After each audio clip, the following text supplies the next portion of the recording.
네, 글로벌 매크로적인 이슈들 그리고 미국 기업의 실적 발표 이야기들 요즘에 챙겨볼 부분들이 참 많습니다. 어떤 건 영향을 많이 미치고요. 또 어떤 거는 영향을 미칠 것 같았는데 생각보다 별 반응이 없는 그런 이슈도 있습니다. 오늘 관련한 이야기 전반적으로 확인해 볼 텐데요. 목요일에 함께하는 박재영 스페셜, 이 시간 한국투자증권 박재영 차장 함께합니다. 차장님 어서 오세요. 안녕하십니까. 네, 반갑습니다. 새벽에 전해진 충격적인 이슈부터 먼저 확인해 볼까요? 사실 우리나라 투자자분들 중에서 미국 주식, 이 메타 플랫폼스 가지고 계신 분들이 꽤 많단 말이죠. 네. 근데 실적이 안 좋을 거는 알았지만 이렇게 안 좋을 수가 정도의 실적을 발표를 했죠. 사실 이거는 예상을 하고 있었던 거라서 그쵸. 이렇게 충격적인 일일까? 주가가 시간을 시간으로 거래해서 20%씩 폭락이죠. 하락할 만한 뉴스인가라는 생각이 좀 들기도 하는데요. 실적이 안 좋을 건 다 알고 있었습니다. 네. 왜냐하면 이제 그게 경기 침체라든지 이런 부분보다는 애플이 개인정보 이용하지 못하게 한 다음부터 실적이 안 좋아지기 시작했거든요. 네. 그래서 메타가 실적이 안 좋은 건 어제 오늘의 일은 아니었단 말이에요. 그쵸. 근데 시장이 좀 과민하게 반응을 하고 있는 것 같고요. 매출이 좀 적게 나왔습니다. 전년 대비 줄어들었어요. 3.7%. 광고 매출이. 이거는 어떻게 생각을 해야 되느냐. 안 좋을 거라고 알고 있었는데 여러 가지들이 복합적이었구나. 예를 들어서 경기가 안 좋아지면 기업들이 광고를 좀 줄일 거 아닙니까? 그렇죠. 그런데 메타는 아이폰에 개인정보도 이용 못하고 효율성이 조금 떨어지네. 이런 생각을 좀 많이 했을 수도 있을 것 네. 같고. 우리나라도 페이스북 많이들 하시잖아요? 어르신들이 많이 하시죠. 저- 제가 얼마 전에 저한테 원래 직격타는 인스타그램과 페이스북이 연동이 되는 그런 기능이 있잖아요. 그래서 페이스북을 저희는 거의 버려뒀다가 연동을 한번 해봤는데 정말 이제 한 10년 전부터 함께 하셨던 과거에 함께한 직장 상사분들, 팀장님들이 굉장히 반갑게 저를 맞이해 주시더라고요. 그래서 이분들은 네. 여전히 활동하고 계시구나 참고로 싶었습니다. 저는 인스타는 안 하고 페이스북만 좀 열심히 하고 있거든요. 예, 차장님. 그래서 좀 아프네요. 그 얘기가. 어찌됐든 그렇습니다. 간에 우리나라에도 많이 사용하시니까 우리나라 광고 수익, 이용 이런 대금을 달러로 결제를 한다라고 한다면 그쵸. 거기에서 또 매출 감소분이 꽤 있었을 거라고 보여지거든요. 네. 그러면 강달러의 영향을 좀 받았다라는 것도 있고 영업이익이 전년 동기 대비 반토막이 났는데 이거 가지고 뭐라고 할 수 없는 게 리얼리티 랩스라는 이제 메타가 추구하는 방향 이제 메타버스 네. 이쪽에 비용이 좀 많이 들어가서 적자폭이 맞아요. 커졌다 그런 이야기거든요. 그런데 금액이 엄청 컸던데요. 13조였나? 네. 성장주가 성장을 위해 투자하는데 이게 안 좋은 일인가? 네. 불과 1년 전까지만 해도 전혀 그렇지 않았는데 지금 상황이 바뀌었다라는 거죠. 네. 네이버가 M&A 했을 때 그 반응, 외국인들의 반응 1조를 팔았잖아요. 바로 그날 당일날 1조 팔아버리고 삼성전자 사고 경기 침체에 너희들 뭐 하고 있는 거냐. 돈 왜 쓰냐? 이런 반응이 좀 나오고 있는 것 같습니다. 시장이 그래서 작년과는 굉장히 다르다라고 봐야 될 것 같고요. 네. 그러면 여기서 그 메타가 이 정도면 국내 메타버스 업체들도 굉장히 안 좋을 거네. 주가에 영향을 받겠는데 이렇게 생각할 수 있는데 메타와 우리는 조금 다릅니다. 우리나라 기업이 메타버스는 사실 이제 작년 말에 올라온 기업들은 대부분 이 P2E 게임과 관련된 그다음에 이제 가상화폐와 관련된 NFT와 관련된 모멘텀으로 올랐기 때문에 메타가 안 좋다라고 해서 우리 기업들이 영향을 좀 받을 건 없을 것 같고요. 인터넷 기업들은 좀 영향을 좀 받을 수 있겠죠. 어차피 네이버나 카카오나 다 광고로 수익을 내는 그런 기업들이기 때문에 네. 우리 증시에 크게 영향을 미칠 만한 요인은 아니다라고 봐야 될 것 같습니다. 보면요, 사실 이제 미국의 기술주 대표적인 기업들, 그러니까 아직 애플의 실적 발표는 안 했습니다. 근데 아마존 그리고 구글, 알파벳 이런 정도의 기업들이 실적을 발표하면 연동해서 이제 섹터를 보잖아요. 알파벳 실적 안 좋았을 때 사실 네이버 그날 빠졌는데 네. 이거를 알파벳의 영향으로 뭔가 광고 매출에서 네이버가 빠진 건지 아니면은 워낙에 하락 추세였었으니까 그냥 하락한 건지. 뭔가 이게 전후 인과관계를 찾기가 좀 쉽지가 않아요. 저는 알파벳이 실적이 안 좋아서 하락했다라고 봅니다. 왜냐하면 어제나 그제나 저는 기술주나 인터넷주가 조금 올라올 거라고 생각을 했거든요. 왜냐하면 금리가 떨어졌기 때문에 성장주에게는 좋은 환경이 연출이 되고 있음에도 불구하고 주가가 떨어졌단 말이에요. 네. 그 이유는 알파벳, 지금 뭐 유튜브로도 많이 보고 계실 텐데 유튜브마저도 역성장을 하는 그런 시대가 왔다라는 거죠. 그런 것들을 봤을 때 우리나라 광고도 괜찮을까? 기업들이 실적이 이렇게 안 좋은데 뭐 삼성전자, 현대차 실적이 이렇게 안 좋은데 광고를 그렇게 예전처럼 빵빵하게 할 수 있을까? 네. 이런 걱정들이 분명히 있는 겁니다. 그렇죠. 뭐 네이버가 뭐 커머스나 이런 것들, 뭐 모바일 쪽 이런 쪽에 성장을 하고 있다라고는 하지만 아직까지 주 수입은 광고거든요. 네. 근데 경기가 안 좋아서 광고 수입이 줄어들면 당연히 네이버, 카카오 실적에도 영향을 좀 줄 수 있을 거다라는 게 시장에서의 하락 요인이다라고 봐야 될 것 같고요. 뭐 알파벳, 아마존, 넷플릭스 모두 다 하락하고 있는데 그 이유는 사실 달러의 영향이 굉장히 큰 것 같아요. 뭐 유튜브도 역성장하는 이유, 넷플릭스도 다음 분기 가이던스를 낮춘 이유, 매출이 좀 안 좋을 거라고 하는 이유, 대부분 우리가 넷플릭스 결제할 때 원화로 결제하잖아요. 네. 원화로 결제하면 사실 똑같은 넷플릭스가 똑같은 10,000원을 받더라도 그 금액이 굉장히 적어지기 때문에 매출 가이던스를 올리기 굉장히 어려운 상황입니다. 그래서 강달러의 영향이 빅테크 기업들의 실적을 지금 좀 옥죄고 있는 그런 상황이다. 그렇게 좀 봐야 될 것 같습니다. 그러면 전체적으로 미국 기술주들이 좀 흔들릴 때 우리나라의 섹터를 영향을 많이 받는 섹터를 고르자면 네. 인터넷 관련된 기업 그 정도로만 한정 지어 볼 수 있는 건가요? 일단 네이버, 카카오 영향을 받을 수 있다라고 네. 보고요. 조금 더 확장해 보면 아직 이제 애플이 실적 발표를 안 했는데 애플도 말이 많죠. 잘 팔릴 거다, 그렇지 않을 거다. 말이 많은 그런 상황이어서 팔리는 걸 한번 좀 봐야 될 것 같기도 하고 테슬라가 뭐 최근에 주가가 굉장히 많이 떨어졌어요. 그쵸. 어제는 뭐 크게 뭐 떨어지진 않고 남들 떨어질 때 크게 안 떨어지지만 미리 먼저 떨어졌거든요.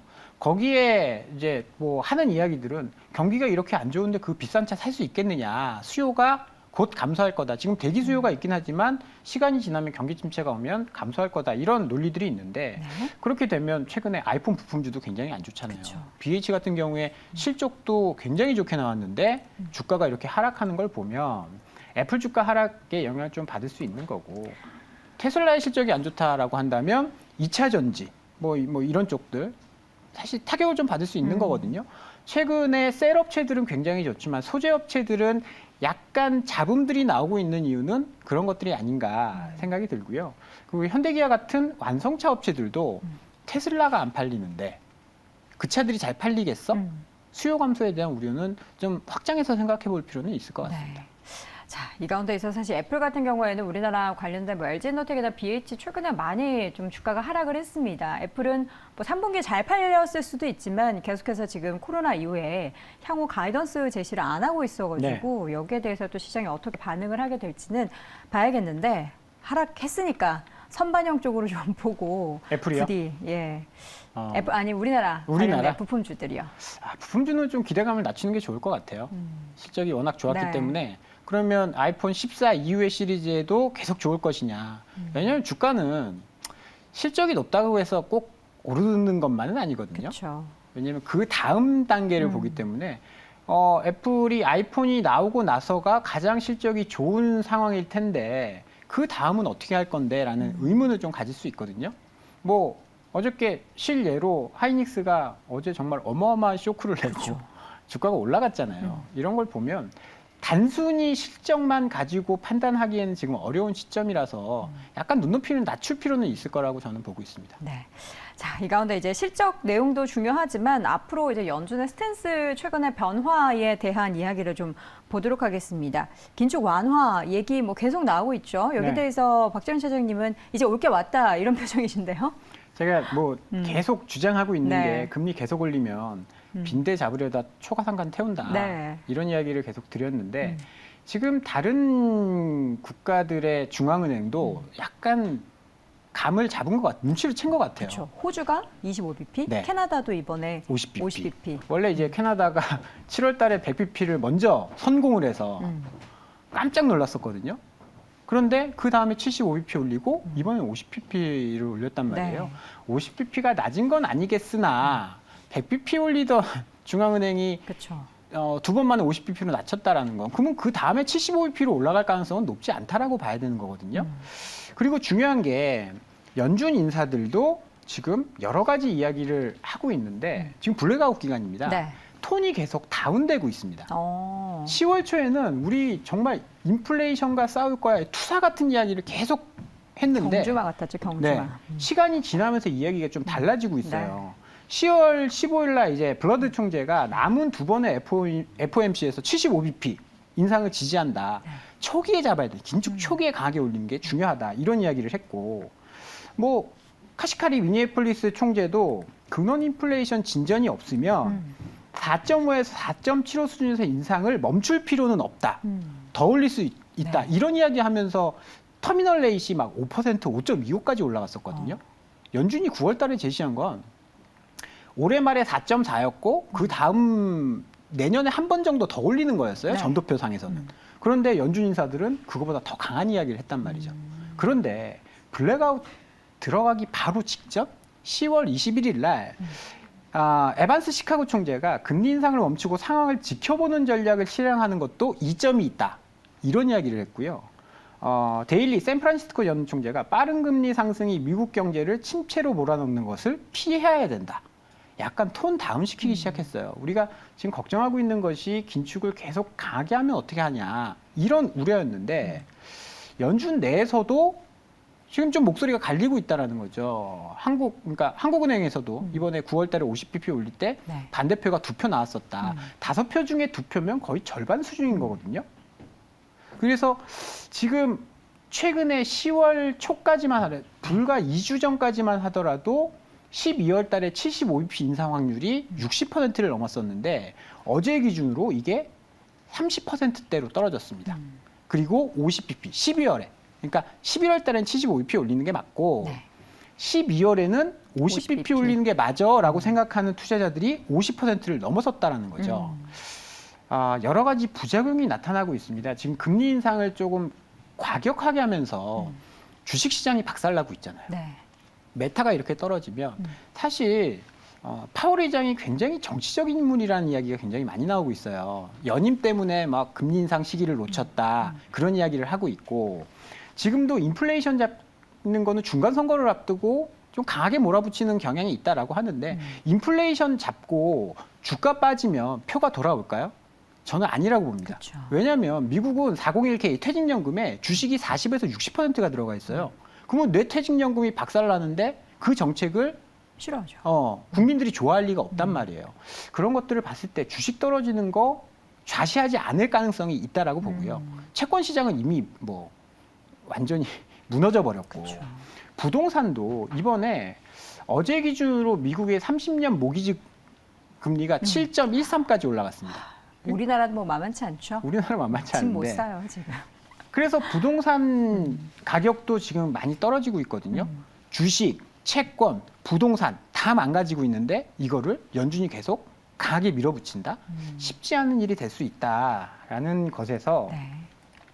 이건 뭐 주식하는 사람들의 가장 공통적인 희망사항일지 모르는데 피봇에 대한 기대, 피봇까지는 아닐지라도 긴축 강도를 좀 완화하는 기대감은 지금 좀 시장에서 커지고 있다. 그렇게 봐야 될 것 같습니다. 자, 그러면 이러한 변화가 나타나고 있는 와중에 이제 이번 주 우리가 또 주목해봐야 될 섹터를 찾아봐야겠는데 최근에 보니까 이제 바닥에서 반도체 관련된 종목들도 스물스물 움직이고요. 뭐 2차 전지는 워낙에 좋습니다. 어느 쪽 보십니까, 차장님?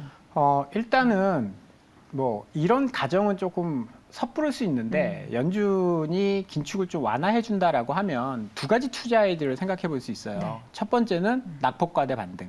반도체? 네. 아니요. 반도체는 지금 많이 반도체 올랐잖아요. 이외에? 네. 많이 빠진 것들이 올라올 가능성이 있다. 인터넷, 소프트웨어 이런 쪽 주가 굉장히 많이 빠졌고 공매도도 굉장히 많이 심해졌거든요. 그런데 공매도 거래 비중이 지난주에 전체 거래 비중의 10%를 넘었다가 지금 떨어지고 있습니다. 공매도 친 사람들도 어디가 바닥인지는 생각을 하고 있을 거 아니에요. 네. 그러면 어느 정도 지난주에 바닥을 잡았다라고 생각을 한 걸 테고 그러면 이제 낙폭과대 반등이 나올 때는 많이 빠진 종목들이 또 올라오는 경향이 또 있고 두 번째는 우리가 지금 반등을 추세적인 반등이라고 볼 수는 없는 거예요, 그쵸. 사실. 그러면 7월, 8월 같은 베어마켓 랠리가 나올 수 있는데 그때 굉장히 핫했었던 것이 태조 이방원이었죠. 네. 근데 지금 태조 이방원이 올라간다라기보다는 그때 컨셉을 잡아서 2차 전지가 올라오는 이유도 그런 건 것 같아요. 성장이 살아있고 아직까지 주도하는 업종들이 시장을 끌어올릴 수 있다. 저는 그렇게 보고 있고요.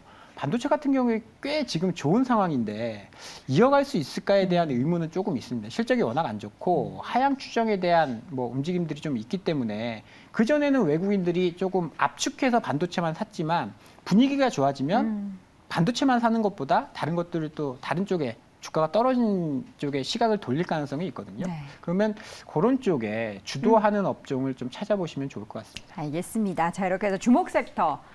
우리의 바람대로 낳고 과대했었던 그런 종목군들이 다시금 시장에서 빛을 보는 그날을 기대해 보도록 하겠습니다. 한국투자증권 박재영 차장 함께했습니다. 고맙습니다. 감사합니다.